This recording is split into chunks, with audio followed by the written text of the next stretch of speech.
perlu dilakukan yang pertama adalah objek. Perlu menentukan objeknya. Berarti kalau misalkan menganalisis drama, drama apa yang akan dianalisis? Karyanya siapa? Judulnya apa? Ya. Termasuk di sini, why do you choose that object? Kenapa kalian memilih objek itu? So, you have to have academic reasons, ya. Why you choose that object? Harus memiliki alasan yang akademik kenapa memilih karya drama itu. Ya, misalkan kemarin kalian sudah membaca Oleana, ya, karyanya David Mamet. Nah, itu karya sastra itu apa? Lebih banyak mengangkat isu tentang apa itu?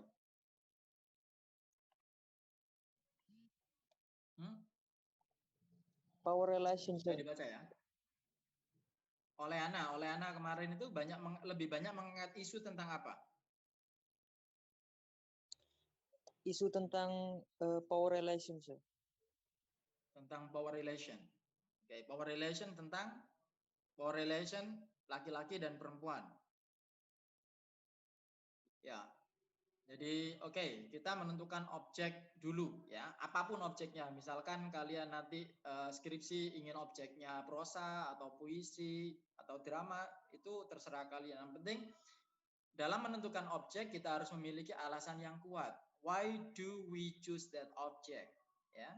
Bukan sekedar kenapa kalian memilih Oleana? Karena saya memiliki interest atau saya lebih paham tentang feminisme, makanya saya memilih Oleana. So that is very subjective. Itu alasan yang terlalu subjektif, ya kan? Nah, jadi bisa mengangkat isu feminisme misalkan karena bisa dilandasi dengan alasan-alasan yang ilmiah dan akademik. Misalkan isu tentang gender sekarang lebih marak dibicarakan di tengah-tengah masyarakat, ya kan? Itu. Jadi hubungan antara laki-laki mulai banyak dipersoalkan, ya kan? Mulai dari ketidaksetaraan antara laki-laki dan perempuan baik di ruang publik maupun di dalam rumah tangga mulai banyak dibincangkan. Nah, isu semacam itu juga banyak ditemukan di dalam karya sastra, di antaranya karyanya siapa. Lah, di antara karya sastra yang membahas tentang isu gender adalah karyanya David Mamet yang berjudul Oleana. Nah, jadi bukan I choose this drama because I like it very much. No.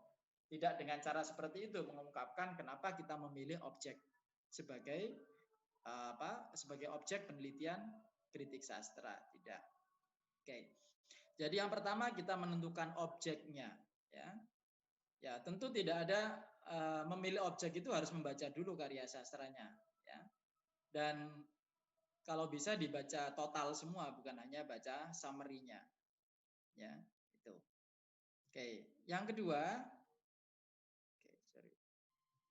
adalah topik. Jadi setelah menentukan objeknya, kita menentukan topik apa yang akan kita angkat dari karya sastra itu. Ya. Jadi misalkan kalian sudah membaca Oleana, dan kalian sudah menentukan, saya akan menganalisis karya drama ini Oleana. Tapi dari karya drama itu apa yang akan kalian angkat untuk diteliti? Nah, berarti kalian harus menentukan what is the topic that you are going to analyze, ya. Apa topiknya di sini? Ya, kita tahu bahwasanya karya sastra itu multi perspektif, ya kan? Ada banyak sudut pandang yang bisa kita lihat dari sebuah karya sastra. Jadi karya sastra itu bisa didekati dari beberapa pendekatan yang berbeda. Bisa dari pendekatan yang sifatnya feminis, misalkan bisa dari psikologis, bisa dari sosial, macam-macam, ya kan? Itu. Jadi tergantung dari mana kita akan menganalisis karya sastra itu. Menentukan topik. So when you want to decide the topic, so you have to remember, you have to consider the main issue raised by the work of literature. Jadi untuk menentukan topik, kalian perlu mempertimbangkan isu utama apa sih yang diangkat oleh karya sastra ini. Ya, isu utama apa yang diangkat oleh karya sastra ini untuk menentukan topik. Ya. Kalau misalkan Oleana itu kan yang paling terlihat dari Oleana, dari percakapan dua tokoh itu yang paling terlihat adalah isu tentang gender, ya. Gender ketidak gender ya, masuk gender studies atau feminisme ya kan. Yang terlihat kan hubungan antara laki-laki dan perempuan di situ yang paling menonjol. Oke, berarti mungkin isunya adalah isu tentang isu tentang gender equality atau gender inequality, atau isunya tentang tentang bisa juga woman oppression ya, atau male domination, dominasi laki-laki ya, bisa macam-macam. Kalau kita sudah tahu topik utamanya dari karya sastra itu adalah tentang itu ya, tentang gender ya.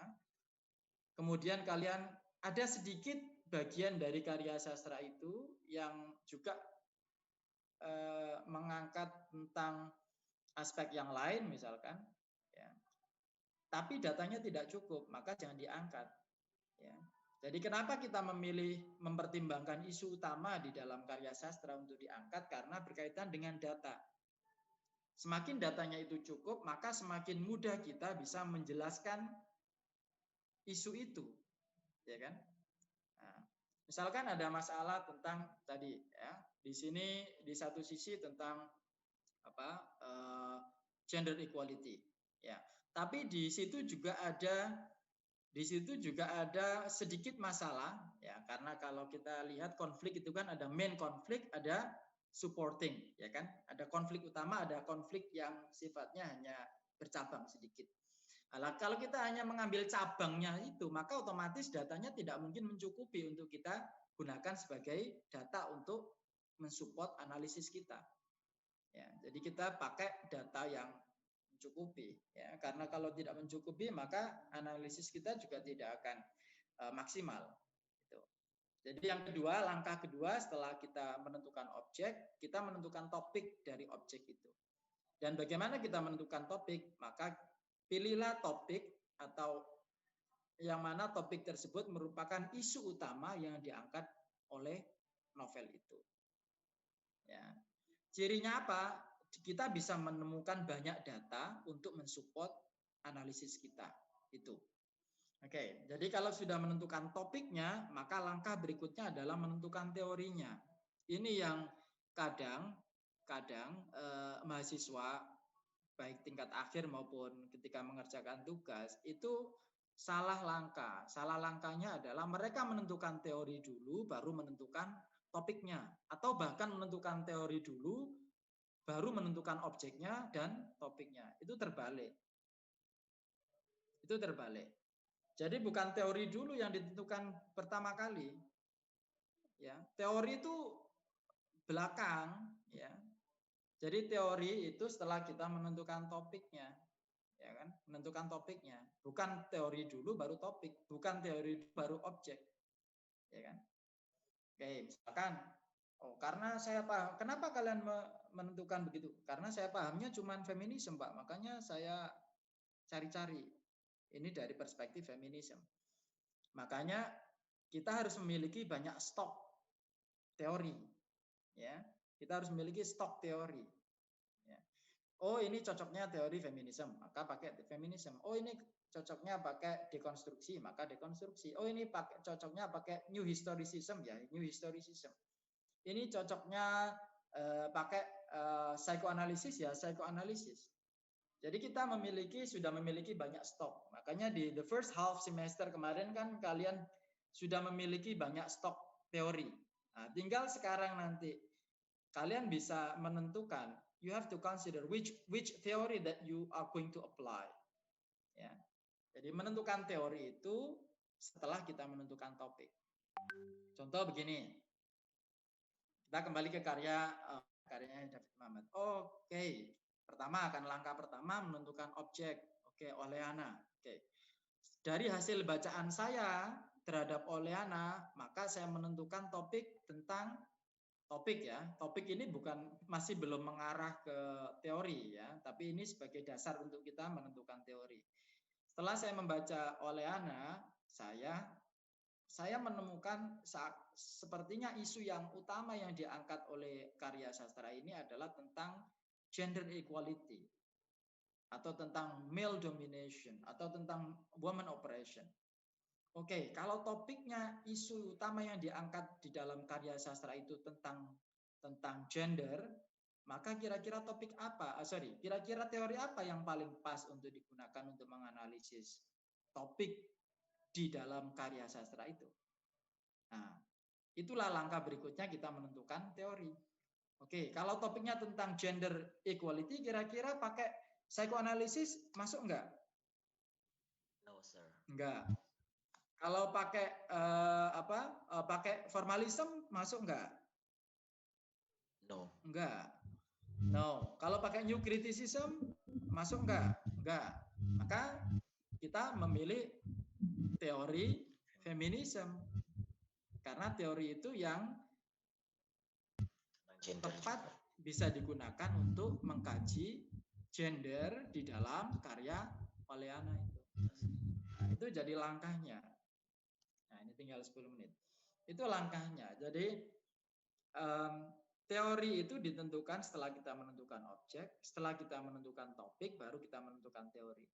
Nah, kadang kebalik, mahasiswa yang mengerjakan skripsi itu biasanya kebalik. Oke. Belum menentukan objek, sudah tanya, kamu nanti pakai teori apa? Loh, ini kok buru-buru teori, ya kan? Ibarat kamu belum beli buah, belum beli buah apa yang akan kamu beli, kok sudah beli pisaunya. Ya.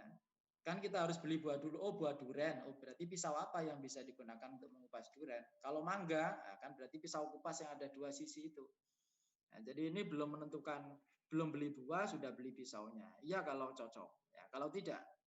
Nah, gitu. Jadi menentukan objeknya dulu. Makanya teori sastra itu juga disebut sebagai tools, alat, ya kan? Atau disebut juga dengan pisau analisis. Karena dengan teori itu kita bisa menjelaskan, kita bisa mengungkap masalah yang ada di dalam karya sastra itu. Oke. Nah, dan nanti di pertemuan berikutnya, saya akan menjelaskan apa ciri-ciri ketika kita sudah menerapkan teori itu. Ya.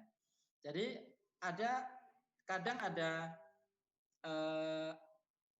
kesalahan teknis di dalam menggunakan teori. Seolah-olah kita sudah menggunakan teori itu, tapi ternyata hasil analisis kita itu berdasarkan intuisi kita sendiri saja. Kita tidak benar-benar menggunakan teori itu.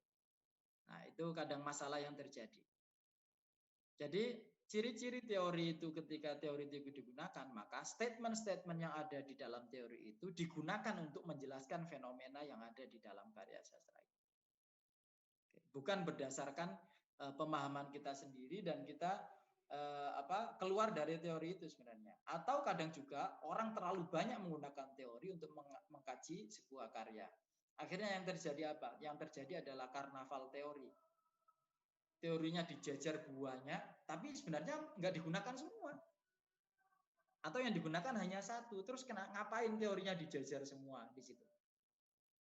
Nanti dalam mengkaji karya sastra ini saya akan menggunakan sosiologi sastra, saya akan menggunakan feminisme. Banyak teorinya dijajar. Tapi sebenarnya yang dipakai hanya salah satu atau bahkan tidak semua.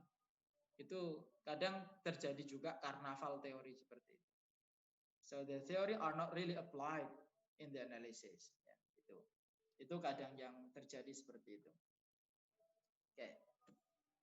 Oke, jadi itu ya langkahnya. Dan di pertemuan berikutnya mungkin not next week ya, karena itu awal puasa ya. So next week kan sudah masuk Ramadan ya. Oke. For next activity, aktivitas berikutnya adalah ini. Kalian sudah membaca karya sastra Pollyanna, karyanya David Mamet. Kalian perlu membaca itu sampai tuntas dan ini melakukan langkah-langkah ini. Objeknya saya sudah given objek lah, ya kan? Objeknya adalah Pollyanna. Ya, setelah kalian baca Pollyanna, coba pahami apa isu-isu atau topik-topik yang mungkin. Jadi topik yang bisa dianalisis itu bisa jadi tidak hanya satu. So there are more than one possible topics to be analyzed. Jadi sangat mungkin karya sastra itu dilihat dari beberapa perspektif yang berbeda.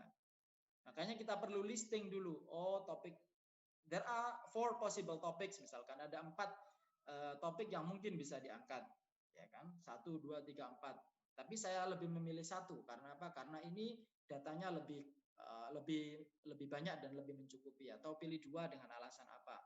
Karena yang kedua ini belum dikaji dari karya sastra ini, ya kan? Oke. Jadi untuk next activity coba tuliskan coba baca lagi Oleana, kemudian coba list possible topics yang bisa diteliti dari Oleana, kemudian tentukan teori yang akan kalian gunakan untuk menganalisis Oleana. Oke, itu aja dulu untuk minggu ini, ya kan? Aktivitasnya membaca Oleana, kemudian membuat daftar possible topics to be analyzed dari Oleana itu, kemudian tentukan teori, ya. Misalkan kalian menganalisis secara psikologis dari 2 tokoh yang ada dalam Oleana, maka mungkin kalian akan menggunakan teori psikoanalisis karena yang kalian kaji adalah aspek psikologisnya, ya kan? Tapi kalau kalian melihat dari perspektif ketidaksetaraannya, maka kalian itu tidak menggunakan psikoanalisis, tapi menggunakan feminisme. Nah, itu tergantung topik apa yang kalian angkat, maka teori apa yang akan kalian gunakan itu. Untuk pertemuan-pertemuan berikutnya saya akan menyiapkan template untuk memudahkan kalian membuat paling nggak mulai draft dulu, ya, drafting dulu. Karena nanti di akhir di UAS kalian akan menulis essay, ya, essay menganalisis karya sastra, ya, menulis essay. Jadi langkahnya di semester pertama kemarin, di awal pertengahan semester itu kalian sudah membaca teori-teori sehingga kalian memiliki stok teori yang cukup. Di semester ini kalian mulai membaca karya sastranya, kemudian menentukan tema-temanya topik-topiknya apa saja yang bisa dianalisis dan latihan untuk mencoba menggunakan teori. Oh, ini teori ini cocok untuk ini tidak, ya. Dan nanti di akhir semester kalian sudah harus bisa tidak hanya ini teori ini cocok, tapi bagaimana menggunakan teori itu untuk menganalisis karya sastra tersebut atau drama tersebut, itu ya. Oke, untuk membuat drafting itu untuk next meeting, ya. Saya akan berikan template-nya untuk next meeting. Oke, tinggal 3 menit. Kalau ada pertanyaan silakan singkat saja. Ya, kan kalian juga ada kelas lagi ya setelah ini. Oke, you may raise hand if you have question.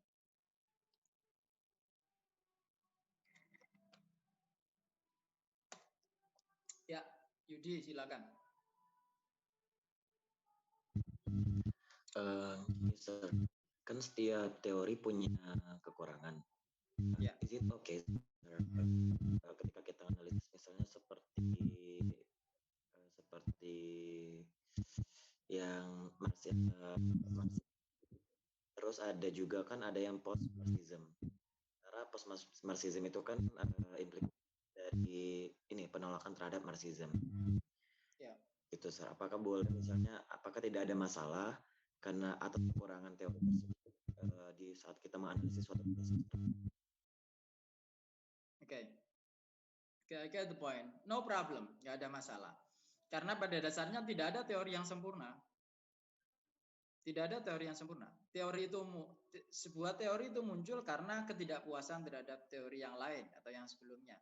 Tapi teori yang baru ini pun tidak sepenuhnya sempurna. Yang teori yang berikutnya melihat teori ini memiliki kekurangan, maka muncullah teori baru. Nah, itu. Tetapi kita tidak melihat, tapi kita dalam menentukan teori, kita tidak mempertimbangkan itu. Kita mempertimbangkan topiknya, makanya kita menentukan topiknya. Oh, topik ini cocoknya digunakan dengan teori ini yang lebih komprehensif bisa menjelaskan masalah itu. Jadi kalau ada yang bantah, lo kok begini? Lo kan saya pakai teori ini, ya kan? Makanya di dalam penelitian itu ada scope and limitation, dan juga ada desain penelitian. Kok hasilnya begini? Iya, karena saya menelitinya menggunakan teori ini. Maka tidak salah, hasilnya sesuai dengan teorinya. Ya.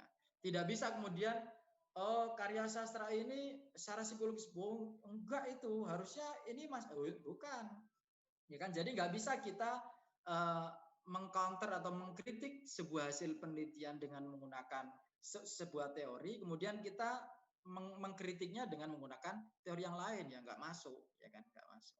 Jadi nggak ada, tidak ada teori yang sempurna, dan di dalam menentukan teori apa yang akan kita gunakan, kita menyesuaikan dengan objek yang akan kita teliti atau topik yang akan kita teliti. Gitu. Karena dalam perkembangan teori itu begitu.